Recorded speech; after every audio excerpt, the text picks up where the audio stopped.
Morning and welcome to the General Motors Company First Quarter 2024 Earnings Conference Call. During the opening remarks, all participants will be in a listen-only mode. After the opening remarks, we will conduct a question-and-answer session. We are asking analysts to limit their questions to one and a brief follow-up. To ask a question, press star then one on your telephone keypad to join the queue. To withdraw your question, press star then two.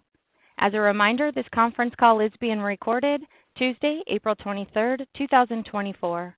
I would now like to turn the conference over to Ashish Kohli, GM's Vice President of Investor Relations. Thanks, and good morning, everyone. We appreciate you joining us as we review GM's financial results for the first quarter of 2024. Our conference call materials were issued this morning and are available on GM's Investor Relations website. We are also broadcasting this call via webcast. Joining us today are Mary Barra, GM's Chair and CEO, and Paul Jacobson, GM's Executive Vice President and CFO. Dan Burse, President and CEO of GM Financial, will also be joining us for the Q&A portion of the call.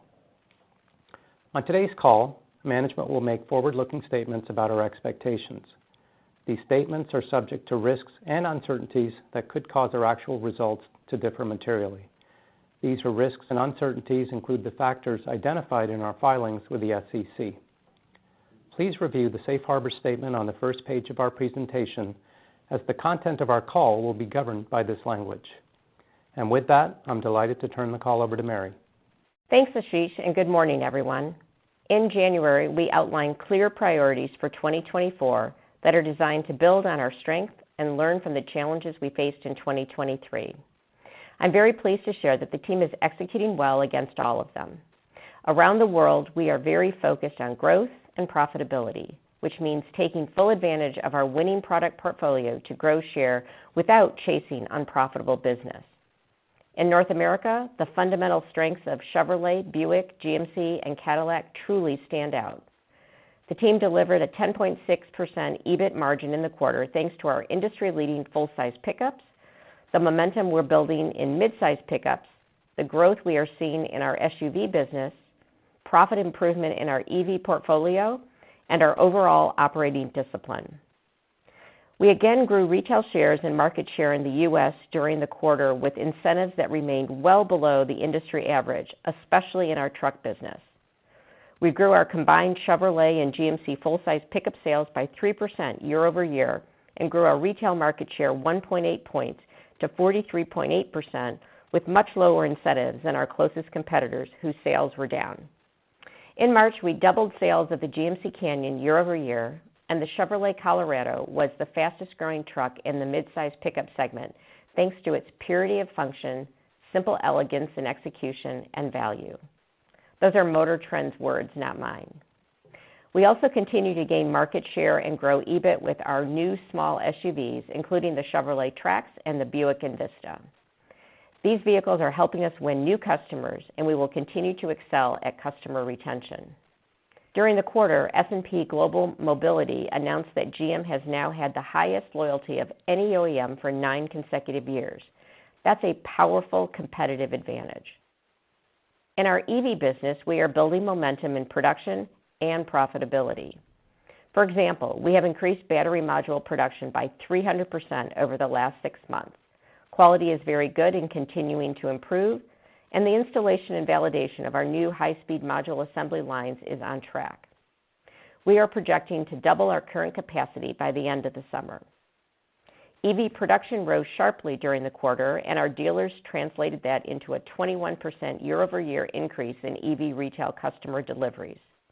For example, the Cadillac Lyriq outsold all of the EVs from European luxury brands in the first quarter, and since mid-March, we are now delivering Chevrolet Blazer EVs with updated and improved software.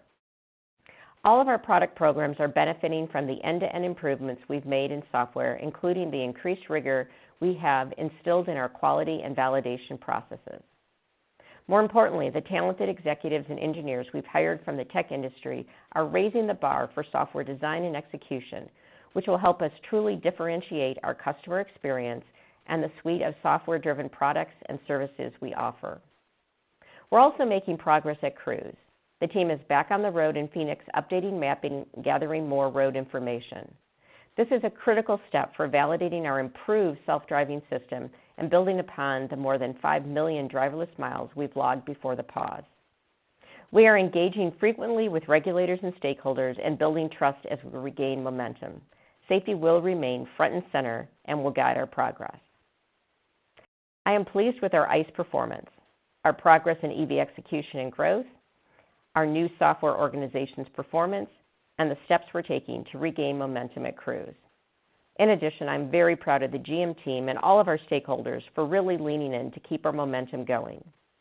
Their commitment and tenacity helped give us the confidence to raise our full year 2024 EBIT, EPS, and automotive adjusted free cash flow guidance. In our ICE business, the redesigned Chevrolet Traverse, GMC Acadia, and Chevrolet Equinox are all launching in high-volume segments starting this quarter. So are the Chevrolet Spin and the S10 in South America, and they have higher margins than the outgoing models. Then this summer, the stunning new Buick Enclave will arrive. It's the first Enclave to offer Super Cruise.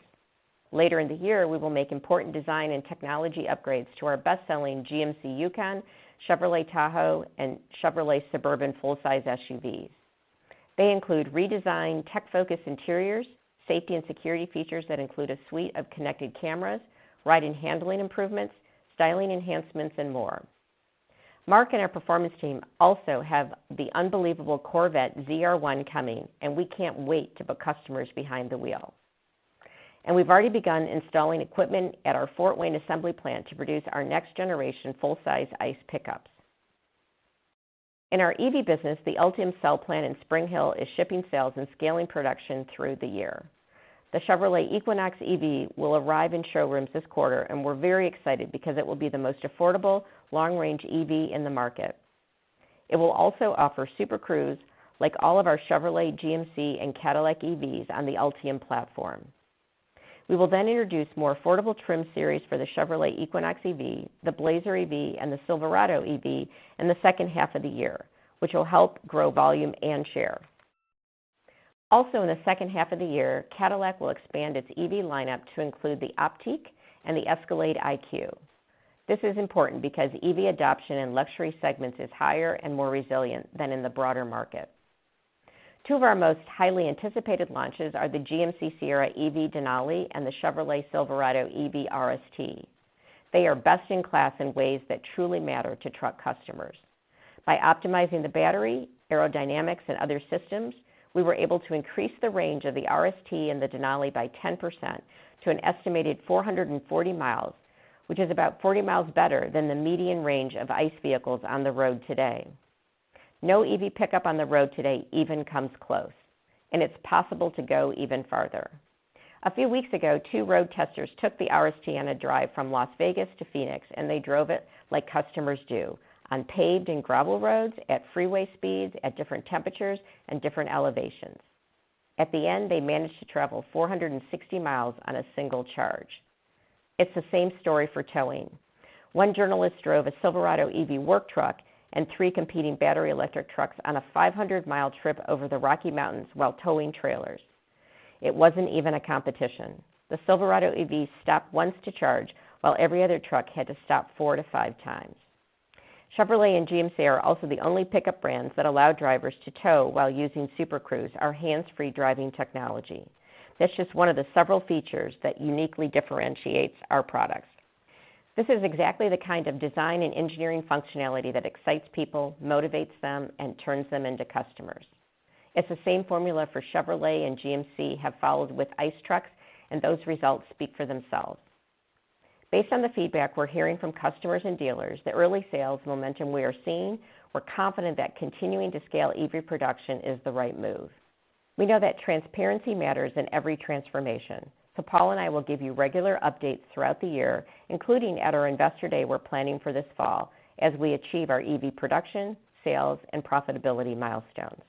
All of these great ICE and EV products were made possible by the investments we made to drive transformation and growth. As a result, our spending was above historic levels for several years. Now that the foundation is largely built and we're starting to see results, our focus has turned back to driving free cash flow through enhanced profitability and capital discipline. finding ways to spend less for the same results, and with an unwavering focus on the customer. You're already seeing some examples of this. Our Winning with Simplicity discipline is a great example of how we're improving capital efficiency and lowering costs. The next generation Ultium-based Chevrolet Bolt EV is another.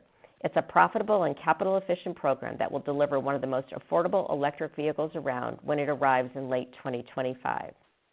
There will be many more examples as we move forward. With that said, I'd now like to turn the call over to Paul to take you through our results and our new higher guidance for the calendar year. Thank you, Mary, and I appreciate you all joining us this morning. We're off to a good start to the year, and I'd like to thank our team for all their hard work in helping deliver another strong set of financial results. We experienced consistent pricing trends during the quarter, below the 2 to 2.5% headwind we built into our full-year guidance. For Q1, pricing was down only about $200 million year over year, driven by demand for our products and a disciplined go-to-market strategy that prioritizes profitability and margins. And so far in April, we've seen pricing remain relatively consistent.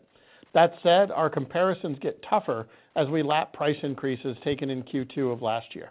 The U.S. retail industry experienced a slight mix shift away from the full-size truck segment during the quarter. However, we increased our volume and share with lower incentives than our competitors, which speaks to our strong truck franchises and our customer loyalty. Retail sales were up 6%, while fleet sales decreased more than 20%, driven by two main factors.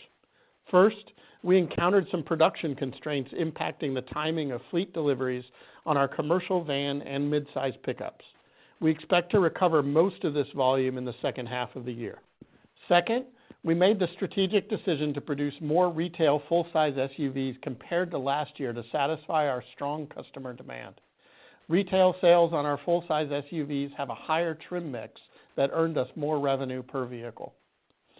We are committed to growing our strong and profitable fleet business, but will continue to balance fleet and retail customer demands with a focus on profitability.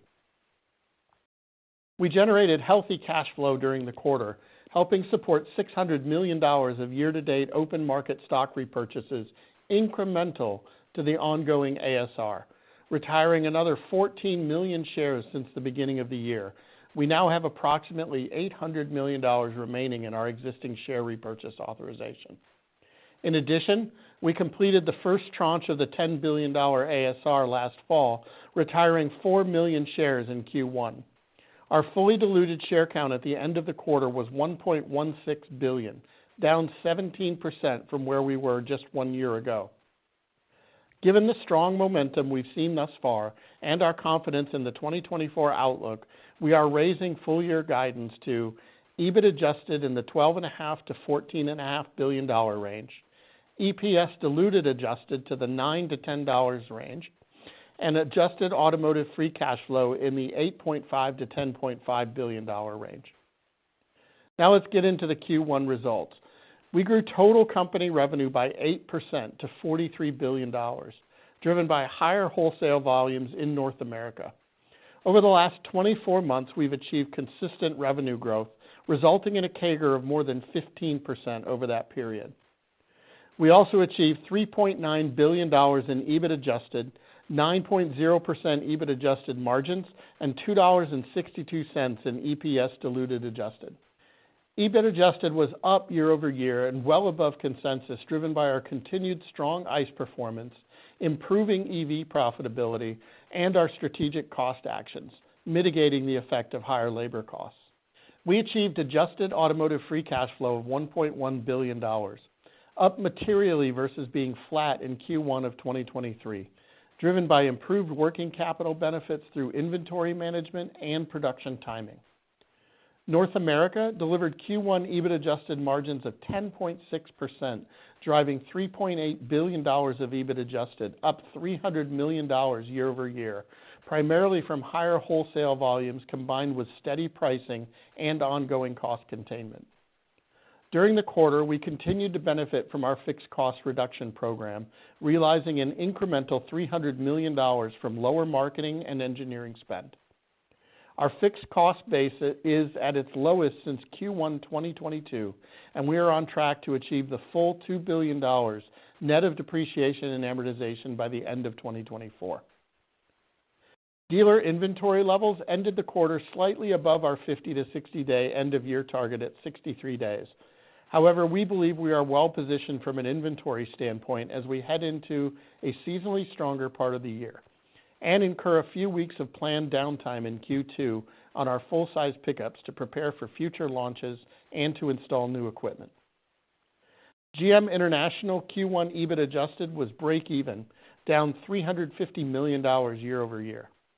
China equity income was a loss of $100 million, down $200 million year over year as we lowered production to balance dealer inventory levels. This was slightly better than expected due to a continued focus on cost efficiencies. Having made progress reducing inventory levels, production is normalizing and we expect a return to profitability in Q2. EBIT adjusted in GM International excluding China equity income was $100 million, down $150 million year over year, driven by lower volume in South America and strategic decisions to protect margins. We anticipate new product launches and further cost efficiencies will help drive profitability improvements beginning in Q2.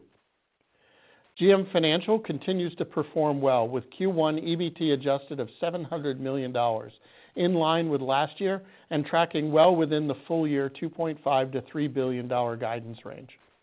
They continued to drive portfolio growth and paid a $450 million dividend to GM during the quarter.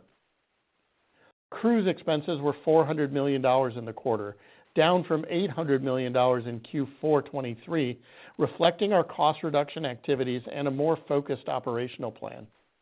As Mary mentioned, Cruise is resuming operations in Phoenix, along with testing in simulated environments and on closed courses, while they work to earn trust and build partnerships with regulators and customers. We expect full-year Cruise expenses to be around $1.7 billion. Let's move now to one of the most important metrics we're focused on, EV profitability. We continue to see sequential and year-over-year improvements in variable profit and EBIT margins as we benefit from scale, material cost, and mix improvements. Since last year, we have significantly reduced cell costs, with a large driver being lower battery raw material costs, especially for lithium. We ramped our first battery JV plant last year, and as they increased production and made other efficiencies, the cost of cells came down significantly. And cell plant number 2 in Tennessee is ramping even faster based on the learnings from plant 1 and is expected to reach full installed capacity by the end of the year. Collectively, these factors are helping improve vehicle profitability. For example, we have seen more than $12,000 of year-over-year cost savings in the Lyriq alone. As we continue to ramp, we expect to see the benefits from the production tax credit continue to grow and our fixed cost absorption to improve meaningfully. We wholesaled 22,000 Ultium-based EVs in Q1, up from less than 2,000 in the first quarter of last year, and remain on track to achieve our 200,000 to 300,000 unit production and wholesale volume target for 2024. We will share more on EV profitability as we progress through the year. I would also like to touch on EV pricing, which we recently adjusted on the 2024 Blazer EV. This action has been well received by our dealers and customers, and as Mary mentioned, the vehicle is gaining momentum. We assume some pricing pressure for both ICE and EVs in our business plan and guidance for 2024, but we continue to work on finding additional offsets through cost performance and other efficiencies. Importantly, this pricing action doesn't change our expectation to achieve positive variable profit for our EV portfolio in the second half of the year or our mid-single-digit margin target in 2025. We remain confident that when consumers see our new EVs and get a chance to drive them, they will appreciate the unique combination of design, performance, range, and value that we offer at multiple price points. And because of our supply chain efforts, customers are well positioned to leverage the $7,500 clean energy consumer purchase tax credit. In closing, I want to reiterate our capital allocation framework, along with our intention to be much more consistent in how we deploy capital. We are generating strong cash flow, which is funding our EV transformation and growth opportunities. These efforts include investing in future products, transitioning manufacturing capacity to EVs, and deploying resources into cutting-edge battery technology. At the same time, you've seen us adapt to the dynamic market, particularly for EVs, and made bold decisions to be more efficient with our capital spend, something we will continue to do moving forward. Our balance sheet remains strong, and on shareholder returns, we executed the ASR last November, and the response has been overwhelmingly positive, with GM stock outperforming its peers and being up nearly 50% since the announcement. We have seen about a one-turn improvement in our PE multiple since the ASR, but we are still significantly undervalued relative to our historical average, as well as our competitors and other industrial companies. Obviously, we're not satisfied and know that we have a lot of work to do on our valuation and remain committed to improving it. As we move forward, we believe the strong cash generated by our ICE portfolio, along with improved execution on our EV strategy, as well as tangible progress on Cruise, will help generate significant returns for all GM stakeholders. This concludes our opening comments, and we'll now move to the Q&A portion of the call. Thank you. As a reminder to analysts, we are asking that you limit your questions to one and a brief follow-up so that we may get to everyone on the call. To ask a question, press star then one on your telephone keypad to join the queue. To withdraw your question, press star then two. Our first question comes from the line of Joe Spak with UBS. You may proceed. Thanks. Good morning, everyone. Morning. First on the guidance, Paul, I just want to understand the pricing assumption. Is it now just 2 to 2.5% negative for the remaining 3 quarters? And then you mentioned a couple of things on mix. So you've got higher EV sales, smaller crossovers. Both of those seem like they should continue through the year. And then I think you also mentioned some potential trim headwinds in pickups. But then on the other hand, you have the EV variable profit turning positive in the second half. So I guess I just want to understand a little bit better how those all intersect, and should we actually see some maybe net improvement in mix as we move through the year? So good morning, Joe.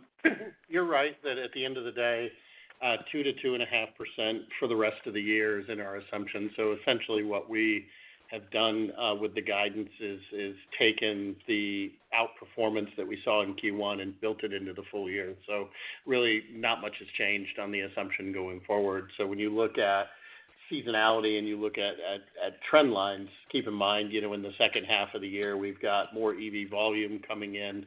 And also, we've got some of those pricing headwinds that we built in. So we feel like this was a good move to go ahead and take it up from where we are. But we're still sort of guided by the same principles as when we put out our initial guidance for the year going forward. So as far as mix goes, we've talked about that a lot. We've obviously been trending fairly strong. We are lapping some price increases that we took last year. So as I said, the year-over-year comps get a little bit more difficult. But overall, I think the market is holding up fairly well. And as we said before, if we see pricing continuing with this momentum, we expect that we'd be in a position to take up guidance again. Okay, thank you. As a second question, just on Cruise. With the relaunch, I understand the manually operated and mapping, but Mary, you emphasized an improved system.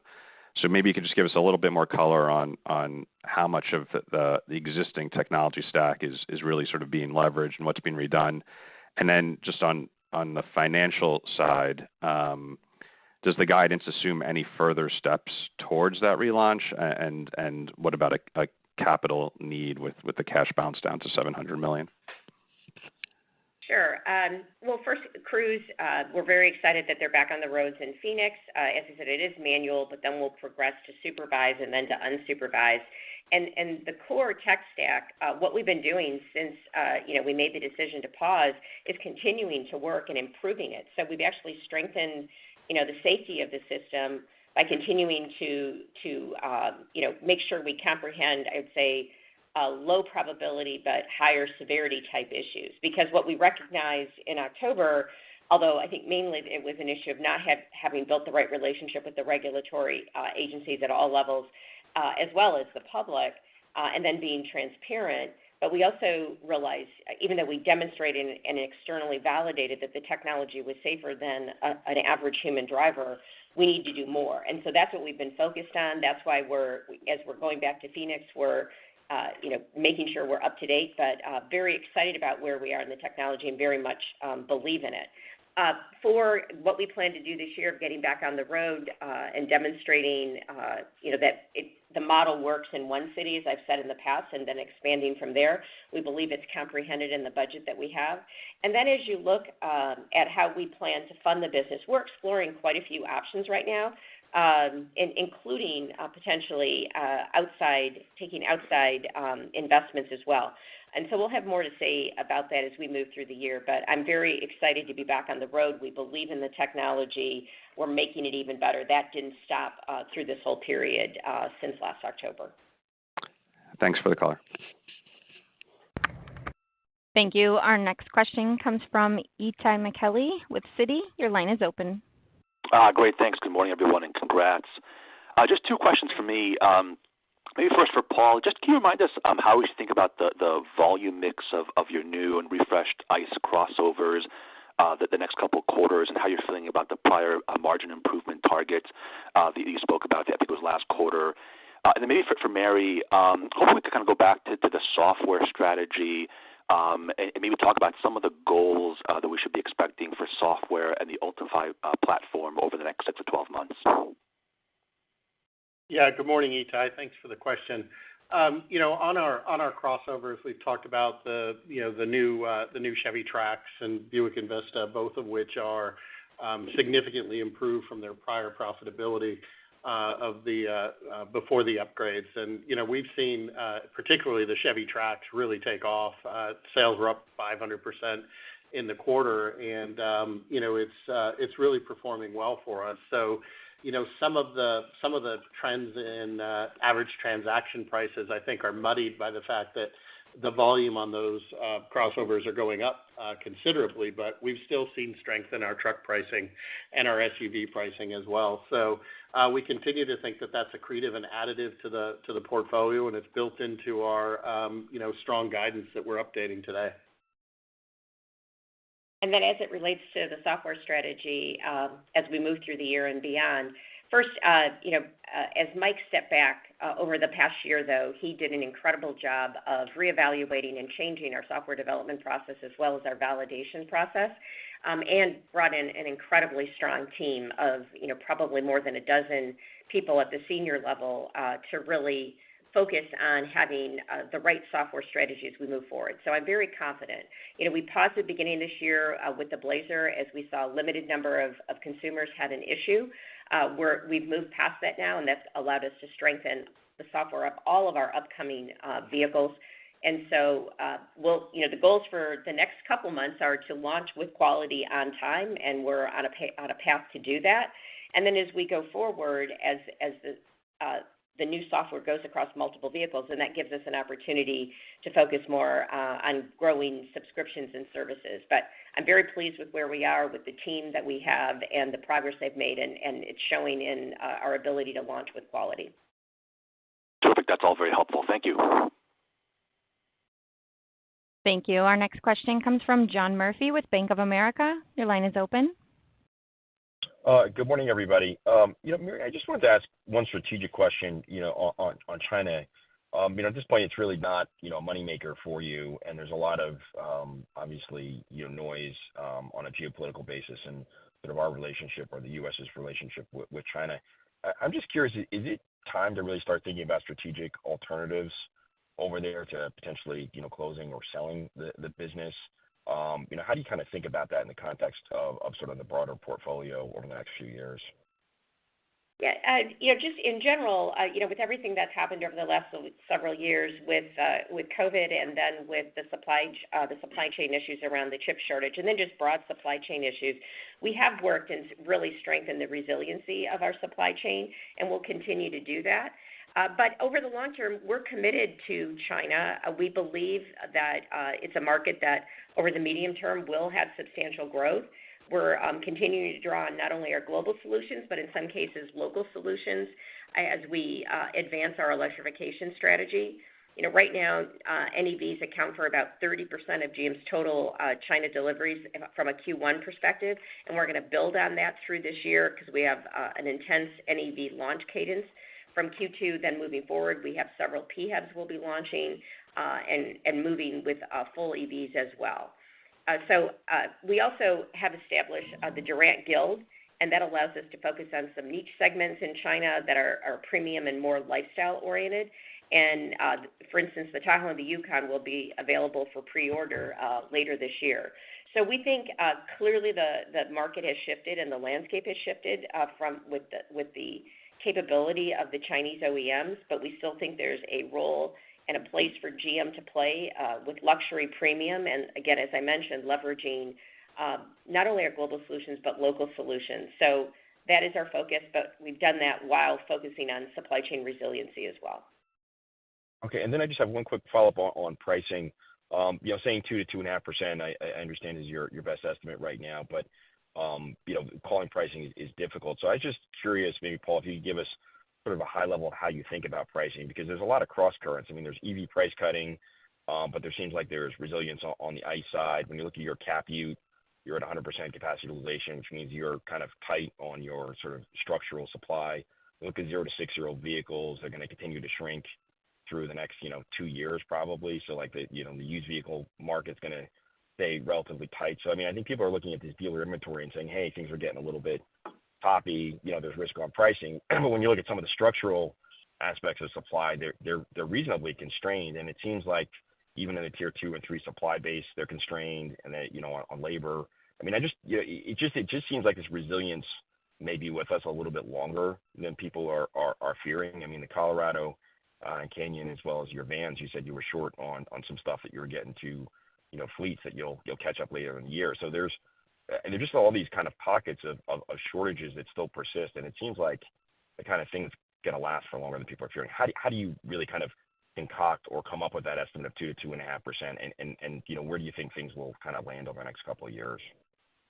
Yeah, well, look, good morning, John. And as we've talked about, the 2 to 2.5%, I want to be very clear, is not an expectation. That's an assumption that we've put into the guidance and provided for people to run their models from that standpoint. But as we've seen with the first quarter outperformance, we weren't there. And April is actually holding up quite well for us, with ATPs actually trending slightly higher than where they did coming out of the quarter. So not really an expectation as much as we built an assumption in recognizing that there may be some macro headwinds out there. We do know that our comps get tougher as we lap our price increases that we took in the summer of last year. But overall, the commercial environment continues to be resilient, and I think this is a very common theme that we've had now for more than a year worth of quarters. There's a lot of sort of downward bias, but we're continuing to manage commercially month to month and producing in line with demand. And I think with that balance, it's been very favorable for us on both pricing and margins. Okay. All right. Thank you very much. Thanks, John. Thank you. Our next question comes from Mark Delaney with Goldman Sachs. Your line is open. Yes, good morning. Thanks very much for taking the questions. First quarter EBIT was strong and annualizing at about $15.5 billion. I think guidance for the full year on EBIT is now $12.5 to $14.5 billion for the year. So I'm hoping to better understand some of the factors that temper EBIT over the balance of the year compared to the first quarter run rate. Yeah, good morning, Mark. So, I would say it comes down to a couple things. One is there's still the assumption in there of the down 2 to 2.5%. And as we scale up EVs and we continue to make progress about getting them to variable profit positive, the margins on those are not as strong as ICE, obviously. So we see a little bit of pressure in the back half from that. But overall will remain consistent. And, as I've said, if we don't see that pricing softness, I would expect that there's an opportunity to outperform these numbers. That's helpful, Paul. Another question on EVs and on the pricing topic. The company spoke to good demand and feedback for its EVs, but the broader market has been quite competitive for EV in terms of pricing. I'm hoping to better understand if you think GM is going to need to take additional pricing actions this year to reach the 200 to 300,000 outlook that you have in North America, or do the demand signals you have from the market suggest you can hit that kind of volumes this year with relatively firm pricing going forward? Thanks. Sure. Well, obviously the early results here as we're ramping up Ultium are pretty strong, with retail sales up about 20% year over year, despite the fact that the Bolt, which is sunsetting the prior generation, was down about 60% during the quarter. So retail demand remains strong. We've obviously seen a lot of softness in fleet, particularly on the rental side for EVs, but we see customers responding. Now, these are unadmittedly lower volumes as we scale up, but we're building that momentum that I think we need with the products to be able to, show consumers what our capabilities are. When you look at the statistics that Mary cited in the script about the range and what's in our earnings deck, you see that the purpose-built EVs are actually better in terms of performance, range, charging speed, towing capabilities, et cetera, than many of the other products that are out there on the market. And I think as consumers continue to see that, we'll be well positioned as EV demands at the retail side continue to trend. So we're obviously going to watch it closely, but the early indications are strong. Thank you. Thank you. Our next question comes from Dan Ives with Wedbush. Your line is open. Yeah, thanks. So does it, and for Mary and Paul, does it feel like now, like with UAW in the rearview mirror, a lot of the EV strategy now coming to fruit, that the company's just in a stronger position with just less uncertainty? I mean, could you maybe compare today, even 6 to 9 months ago, internally? No, I think you make a really good point, Dan. We do. I feel much better of where we are. As I mentioned, we now have we're ramping up, and the module issue is behind us. All the additional lines that we were scaling are all on track, so we feel very good about that. Obviously, we're pleased that we were able to get an agreement with the UAW. We continue to work with them on a number of fronts and, build the relationship with the new leadership team, as they were named pretty close to when we, started negotiations last year. So I feel that, we're continuing to talk, raise issues with each other, and problem solve where we have challenges. So I feel much better about that. And as Paul said, we're seeing good progress with our Ultium-based EVs because they are purpose-built, and they do have, there's customers not making a trade-off. And we also see the charging infrastructure get better every quarter. So I feel very good about where we are, and I think we've got momentum, and believe me, we have a very aligned team across GM that is going to seize all these opportunities. I would also add, Dan, that I feel very good, as I mentioned earlier, about where we are with software. The work and the talent that is in the company now, and the progress that we've made gives me confidence we're going to be in a good position there as well. So from last year to now, much better, much more positive. Great. Congrats. Thank you. Thank you. Our next question comes from James Picariello with BNP Paribas. Your line is open. Hi, good morning, everybody. Just thinking about wholesale growth for the full year, global volumes were up almost 4% in the quarter. Can you help to mention the impact for this current quarter's full-size pickup downtime, and just what the first half or second half split might look like for the Ultium volumes relative to that 200 to 300,000 units targeted? Thanks. Well, let me just comment on full-size pickups. We have announced that we have some down weeks to start installing equipment so we can have a seamless launch as we get to the next model. And we're just going to stay focused on where the customer demand is at. We feel we've got really strong products that, as Paul mentioned, we're growing share. We grew share in the first half with strong pricing, so I think that speaks for the strength of our product. But we're going to be customer demand, and we're going to make sure that we don't overbuild because, I think it's important to manage residuals and to make sure that we're managing our inventory. I think that's one of the things that we've done that allows us to continue to be strong with pricing and with our products. And as it relates to overall wholesale growth, I don't know, Paul, if you want to talk about that from a EV perspective. Yeah. So, on the EV growth, obviously supply is going to increase throughout the year as we ramp up to the 200 to 300,000 units of production that we've talked about. Spring Hill is coming online came online in Q1, and we're ramping up production pretty steadily, and that's Ultium Cell Plant 2. And as module production kicks up, we see an exit rate that's significantly greater. Now, of course, we're going to be paced by where the consumer is. From that standpoint, early indications are that the ramp is going well, and we should expect to see that consistently growing throughout the year. Got it. And then just to hit on the quarter's China JV losses, is the expectation to see profitability the remainder of the year, or could this take another quarter or two? And then for GMI consolidated, can you just shed any light on the profitability actions that are taking place in South America? Thanks. Yeah, sure. So, as China, I think it's progressing as we articulated at the initial guidance range. We did trend slightly better than what we expected, but we foreshadowed the loss in Q1.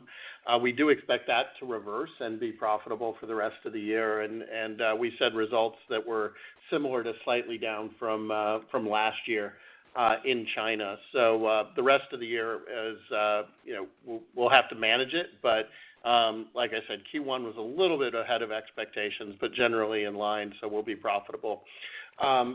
For the rest of GMI, we had some downtime in South America in particular. We're watching Argentina fairly closely as we continue to see the reforms that are going on there. But overall, we see that improving from kind of where we were, and not overly concerned about that just yet, but that's a market that we're continuing to watch. Thanks. Thank you. Our next question comes from Alex Potter with Piper Sandler. You may proceed.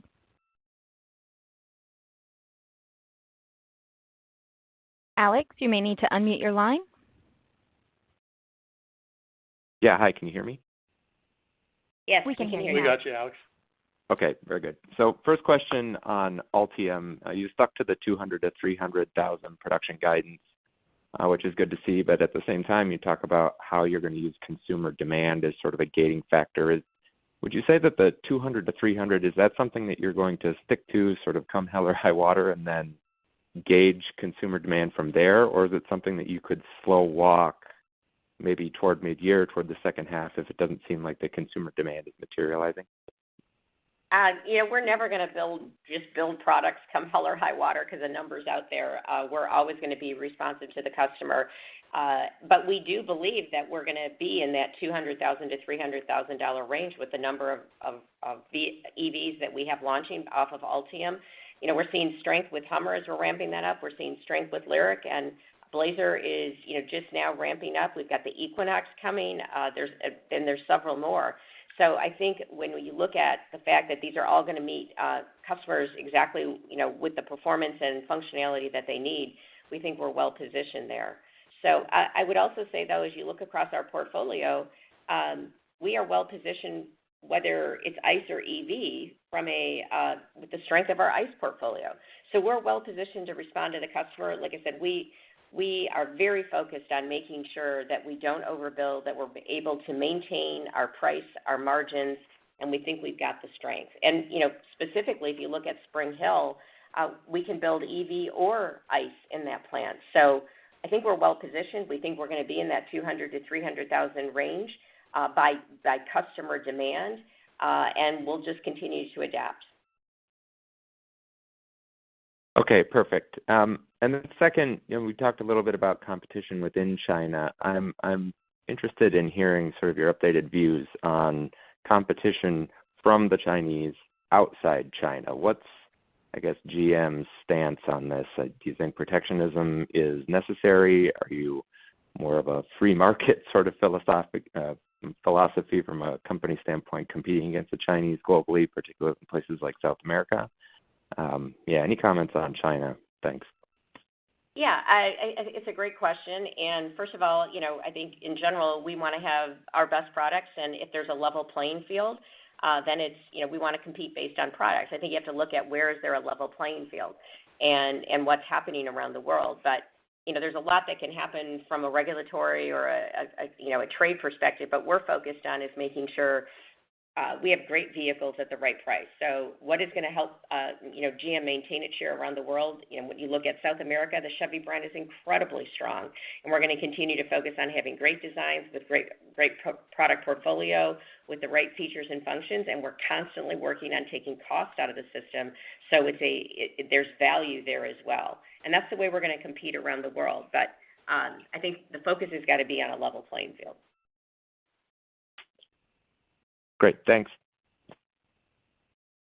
Thank you. Our next question comes from Rod Lache with Wolfe Research. Your line is open. Hi, this is Bruno on for Rod. Thanks for taking the question. We'd like to understand the key assumptions you're making in your EV margin outlook for positive contribution margins this year and positive overall margins next year. Based on the hints you've given us, we think you need to improve contribution margins per EV by like 10 to 15,000 in 2025 compared to 23. I think if I heard correctly, that's about in line with what you're seeing on the Lyriq year over year. But if you could just help us understand the key buckets of lower cost and what's driving that and your underlying assumptions around and pricing and costs. Thanks. Yeah. Good morning, Bruno. Thanks for the question. So, if you go back to a presentation that we did back in November, we kind of highlighted the roadmap for 60 points of EBIT improvement in 2024, with about 60% of that driven by scale benefits. So, if you think about where we are, we've invested a lot into the infrastructure, battery plants and manufacturing facilities, supply chain, et cetera, to ramp up production. So, some of our EBIT losses are really driven by the fact that we need to grow into what we've built. And so that's about 60% of that 60 points improvement. The rest is really kind of split evenly between trims and launches and also material cost reductions. So we've gotten off to a good start as we've seen battery raw materials start to come into the cell costs this year. We've done a good job of reducing cell costs, and as we said, the Lyriq is down $12,000 in cost year over year. So that's the type of progress that we expect. And then as we get into 2025, scale becomes a lower driver, and we get into more of material cost reductions in the vehicles that we're producing as they get out of their early years, and we start to harness savings in each vehicle line in second, third year of production, et cetera. So there's a pretty good roadmap there. Pricing, obviously, we're going to continue to watch and see where the market is. As we talked about, what we did on the Blazer was built into our expectations. So we're not changing off of those targets. And we're just a quarter in on the Ultium ramp, but the early indications are positive. Okay. Thank you. And then just stepping back, we wonder if there's multiple paths to the EV losses that are currently being incurred, eventually reversing. Specifically, if the demand or pricing environment for these EVs is softer than expected, how much flexibility do you have to lower costs in the EV business, including as it relates to battery plans? I think your plan is for 160 gigawatt hours, eventually over 2 million units. Is there flexibility to rationalize that if the demand differs from your expectations? Thanks. Well, I think you've seen us take steps before. We had a delay in the Orion plant where we've really kind of taken advantage of some of the slowdown to put improvements into that plant that are going to help us lower the cost. That came out of some of the early learnings from production at Factory Zero. And things that we can do going forward. So I think you're going to see us be very nimble, and we're trying to build as much flexibility as we can to navigate from here to significantly higher EV adoption going forward. But when you look at our portfolio across both an ICE EV, it's probably the best portfolio in our history, and customers are responding to that. So we're gonna meet the customer where they are and continue to endeavor to exceed their expectations, and really reward them for that loyalty that they have to us. going forward. And we think that can translate into the EV market as well. But as Mary said, we're going to continue to be guided by demand for our products and our vehicles. And the early indications are that it's going quite well.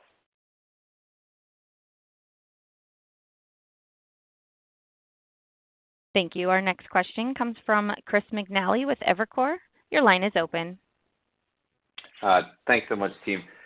Just wanted to dive into some of the questions on seasonality, follow on to some of Mark's questions prior. Paul, could you talk about the seasonality in wholesales? I think you've talked about full year being up sort of mid-single digits, which would imply somewhere in the low to mid 800,000 range for the rest of the year. But if you could just help us with just a little bit of the cadence, given some of the downtime you mentioned in Q2. Yeah, there was probably a little bit of pull forward from Q1 to Q2, particularly with the trucks as we prep for that downtime and that retooling that's going to happen for a few weeks. But generally seasonality we expect to be very similar, with Q1 and Q4 being slightly lower than Q2 and Q3. So nothing has dramatically changed, but around the edges, maybe a little bit of pull forward from Q2 into Q1. So, as we look at the second half, I just, want to caution that, we've got to continue to be guided by the assumption that's in there on pricing, which obviously has a bigger second half impact given the performance that we've already booked in Q1 and certainly where April is looking right now. And then with the EV volume ratcheting up in the back half, that's where we see a little bit of front half loading in the guidance that we've provided. Perfect. All makes sense. And then maybe just on the actual production side, should we think of sort of truck T1 production as maybe at its height in Q1? Do we get back to this level in Q4, just looking at the overall year and inventory build? I think that, obviously we're going to continue to watch demand where it is. The inventory, while we built in March, we came out of the quarter about 63 days of inventory across the system. So some of that was intentional, knowing that we were going to have this downtime. So once we get through that, I think we could see third quarter production trend a little bit higher, but we're going to be guided by where demand sits. Okay, great. Thanks so much, team. Thank you. Thank you. Thank you. Our next question comes from Ryan Brinkman with JP Morgan. Your line is open. Good morning. Thanks for all the detail on your planned upcoming BEV launches in the U.S. It does seem likely you will gain share there with the number and attractiveness of the offerings. I'm curious if you have a similarly aggressive EV rollout strategy planned for China, including because it seems your share in China has declined amidst the industry transition there to EVs. I heard you citing earlier, the increased competitiveness of the domestic Chinese automakers as another contributing factor, and there may be still other factors, but would a blitz of new EVs be sufficient, do you think, at this stage to stabilize the share trend in China? Do you have such a blitz planned over the next 1 to 2 years? And would that be a pathway to improved financial performance, or, given some of the recent pricing trends, represent maybe more of an investment with the payoff some years further out? Yeah, I think we do have, some strong NEVs coming in China this year. We're repositioning the Buick Elite. We've got the Cadillac Optique launch coming. You'll see that at the Beijing Auto Show. And we also have PHEV entries in the Buick GL8 and the Equinox. And then for our ICE vehicles, we do also have, for instance, a lead with the GL8, and there'll be more upgrades coming there as well. So, and then on SGM, we have new NEV launches as well. So I think we're going to be better positioned, and that's just going to continue as we move through this year into next year. And that's why I think we can play in the NEV market, both plug-in hybrids, and ICE vehicles as well as EVs, and then, as I mentioned, with the Durant Guild in the niche segment. So I think there's a place for GM to play and grow share. Okay, great. Thanks. And, with all these questions about the new vehicle operations in China, maybe just highlight some of the attractiveness, if it is, that you can draw from the installed base of vehicles there, the OnStar, the financing, sales service, GM Goodwrench, et cetera. How do you feel about that element of the China business? Well, you mentioned all of the things that come together to allow us to be successful in market, but I would say one of the other things is last year we also established in China a dedicated software and digital business organization, and that is going to allow us to continue to improve and compete on a software basis and also on a services basis, along with what we have from a GMF perspective, financing, as well as OnStar. So we'll continue to build that. Very helpful. Thank you. Thank you. Our last question comes from the line of Tom Narayan with RBC. Your line is open. Yeah, good morning. Thanks for taking the question. Paul, just to follow up on that comment on the EV margin. So 60% of the 60 basis point improvement is coming from scale benefits. So, if BEVs were kind of closer, let's say, to the 200,000 versus the 300,000, is that a net negative or positive to overall margins? Presumably, BEVs come at lower margins, but if you're selling few of them, then there's a negative impact from less scale benefit. So you're just trying to understand that, like, how do we think about that volume number impact to the company's margins? Yeah, good morning, Tom.